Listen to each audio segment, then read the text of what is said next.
Shalom, selamat siang, selamat bertemu pada hari ini. Saudara yang dikasihi Tuhan, sebelum kita mendengar firman Tuhan, kita selalu bersyukur atas kebaikan Tuhan. Saudaraku, siang hari ini firman Tuhan tentang makanan batinnya. Saudaraku, manusia hidup itu perlu makanan jasmani dan makanan rohani. Saudaraku, makanan jasmani semua kita tahu, tetapi banyak yang tidak sadar bahwa hati kita, batin kita ini perlu mendapat makanan. Saudaraku, dan itu sangat indah. Saudara-saudaraku, telur dadar tidak sama dengan obat. Kalau sadar, segera bertobat. Kita akan baca bersama-sama di dalam Matius 4 ayat 1. Mulai kita baca, maka Yesus dibawa oleh Roh ke padang gurun untuk dicobai iblis. Setelah berpuasa 40 hari, 40 malam lamanya, akhirnya laparlah Yesus. Lalu datanglah si pencoba dan berkata kepadanya, jika engkau anak Allah, perintahkanlah supaya batu-batu ini menjadi roti. Tapi Yesus menjawab, ada tertulis, manusia hidup bukan dari roti saja, tetapi dari setiap firman yang keluar dari mulut Allah. Amin. Saudaraku, di sini Tuhan Yesus menghadapi tantangan yang berat, saudara. Sesudah puasa, tidak makan, tidak minum 40 hari. Bayangkan, saudara, manusia biasa tanpa pimpinan Allah mati sudah, saudaraku. Dan orang yang tidak makan itu pasti akan mengalami kelaparan. Yesus sangat kelaparan, saudaraku. Tetapi iblis, si pencoba itu datang dan mulai berkata, jikalau engkau anak Allah, perintahkan batu-batu ini menjadi roti. Ini setan, saudara. Setan itu selalu, saudaraku, menyesatkan. Ular itu selalu, saudara lihat, lidahnya itu bercabang dua, saudara. Itu ular. Kalau lidahnya bercabang satu, itu namanya kadal, saudara. Kalau ular dua, ya, bercabang dua, iblis penuh tipu daya. Saudaraku, Yesus mau disesatkan di saat dia lapar. Saudaraku, Yesus, setan bilang, jadikan batu ini roti. Tuhan sanggup melakukan, saudaraku, tapi Tuhan tidak mau mengerjakannya. Sebab apa, saudara? Ini bukan makanan. Batu dijadikan roti. Bayangkan, saudara, berapa orang hatinya kosong, hatinya kering, kelaparan jiwanya. Mereka mulai, saudaraku, pergi ke tempat-tempat hiburan, bar-bar, minum-minuman keras, merokok, narkoba. Ini termasuk salah satu tipu daya dari iblis. Manusia diarahkan, saudaraku, sebab hatinya kosong, hatinya penat, hatinya, saudaraku, kering. Maka dibawalah ke tempat-tempat yang mengandung batu, membuat kematian. Orang makan batu, ya bayangkan mati, sudah. Ususnya akan hancur, saudaraku. Itu yang ditawarkan setan. Jika engkau anak Allah, jadikan batu ini roti. Saudaraku, ini iblis.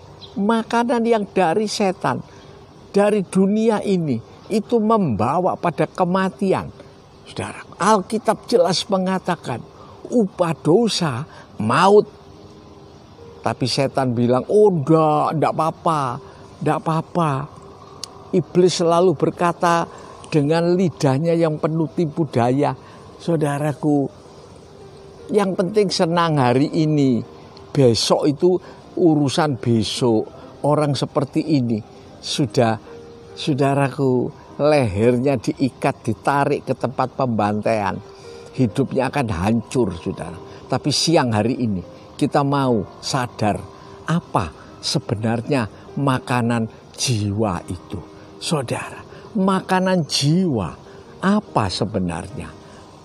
Itulah percaya kepada Tuhan Yesus. Yohanes 7 ayat 38, saudaraku, Tuhan bilang percayalah kepada Tuhan Yesus. Maka dari dalam hatinya mengalir saudaraku. Terjemahan lain memancarkan, bayangkan aliran saudaraku sungai hidup. Saudara, terjemahan lama berkata beberapa sungai. Di dalam hati ini ada sungai yang mengalir. Itu karena percaya pada Tuhan Yesus. Yohanes 7:38. Ini ayat sudah sering kita dengar. Tapi banyak orang Kristen pun, bahkan hamba-hamba Tuhan, tidak mengalami, saudaraku. Sehingga jiwanya kering, jiwanya merana. Saudara, Bileam itu seorang nabi yang besar, nabi yang hebat, tetapi hatinya kering, saudaraku. Tidak ada kesukaan, tidak punya pengalaman hidup dengan Tuhan, saudaraku. Padahal Tuhan sudah siapkan bagi orang yang percaya, dari dalam hatinya memancar, mengeluarkan, saudaraku, mengalirkan aliran sungai hidup. Ini yang membuat batin ini jadi puas, saudaraku. Orang yang jalan dengan Tuhan, dimanapun dia berada, menghadapi apapun, salah satu tanda yang jelas itu adalah sejahtera Allah yang mengawali hati dan pikiranmu di dalam Kristus Yesus. Saudaraku, hatinya jadi sukacita, damai. Rasul Paulus di tengah penjara, saudaraku, bukan karena salah. Berapa orang masuk penjara karena dosanya, masih cari jalan keluar, masih cari jalan lepas. Saudaraku, tidak bisa. Mungkin bisa lepas dari penjara, tapi hatinya tidak pernah mengalami yang namanya damai. Susah. Saudaraku, itu pengalaman Salomo yang penuh dengan kesukaan dunia, penuh dengan kenikmatan harta benda yang melimpah ruah. Saudaraku, mungkin saat ini saudara cuma punya uang yang ada di kantong saja untuk makan hari ini. Jangan bersungut-sungut, saudaraku. Tidak gelisah. Elia yang hidupnya bergantung kepada burung gagak, bergantung kepada janda di Sarfat. Saudaraku, makan roti untuk hari itu, tapi dia selalu puas, dia selalu damai, sejahtera. Ini makanan batin. Yang kedua, firman Allah. Yesus berkata, manusia hidup bukan dari roti saja. Banyak orang dalam kesulitan pandemi ini memikirkan jalan lepas secara jasmani.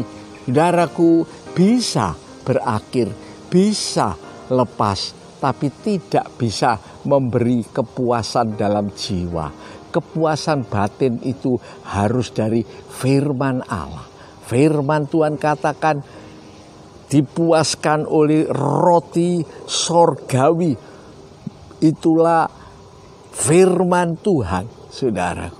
Orang yang ada firman Tuhan itu seperti makanan batin yang sangat indah. Saudara-saudaraku, kita butuh kebutuhan jasmani, itu perlu. Tetapi itu bukan tujuan.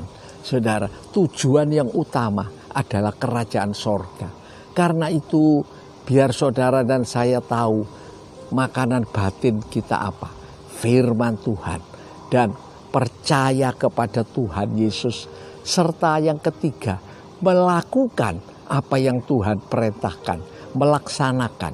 Karena itu siang hari ini saya berdoa bagi saudara yang hatinya kering, yang hatimu merana saat ini. Datang sama Yesus. Angkat tanganmu saat ini. Saya berdoa buat saudara. Bapa dalam sorga, Tuhan melihat tangan-tangan yang diangkat pada siang hari ini. Hamba-Mu berdoa Tuhan. Nyatakan kuasa-Mu dalam nama Yesus. Hati-hati yang kosong dijamah, dialiri dengan kuasa dari sorga dalam nama Yesus. Terima kasih Bapa, terima kasih dalam nama Yesus. Hamba berdoa mengucap syukur, segala puji, hormat, kemuliaan bagi Bapa dalam sorga di dalam nama Tuhan Yesus Kristus. Kami berdoa dan mengucap syukur. Semua yakin dan percaya bersama-sama mengatakan amin. Shalom, selamat. Ketemu lagi dalam siaran-siaran yang akan datang. Tuhan memberkati kita. Amin. Haleluya.